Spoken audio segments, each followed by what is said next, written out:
अपराध नंबर 282/2024 कलम 74-75 BNS सह कलम 8, 10, 12 लैंगिक अपराधापासून बालकांचे संरक्षण अधिनियम 2012 मधील अटक आरोपी शिक्षकाला माननीय न्यायालयाने दिला 6 दिवसांचा दिनांक 26 ऑगस्ट 2024 पोवेतो PCR दिनांक 20 ऑगस्ट 2024 रोजी ठाणेदार पोलीस स्टेशन उरळ यांना बाल कल्याण समिती सदस्य सौ प्रांजली मनोज जयस्वाल यांनी फोनद्वारे माहिती दिली की जिल्हा परिषद उच्च माध्यमिक शाळा काजीखेड येथील शिक्षक आरोपी प्रमोद मनोहर सरदार यांनी 6 मुलींचा विनयभंग केला।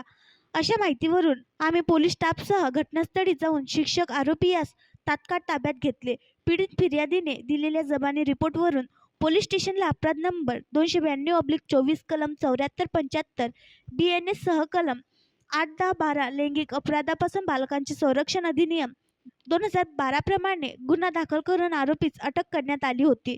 सदर अटक आरोपी नामे प्रमोद मनोहर सरदार याला आज दिनांक 21 ऑगस्ट 2024 रोजी माननीय जिल्हा व सत्र न्यायालय अकोला येथे हजर करून आरोपीचा पोलीस कोठडी रिमांड मागितला असता माननीय न्यायालयाने सदर आरोपीचा पोलिसांना 6 दिवस PCR दिनांक 26 ऑगस्ट 2024 पोवेतो दिला आहे।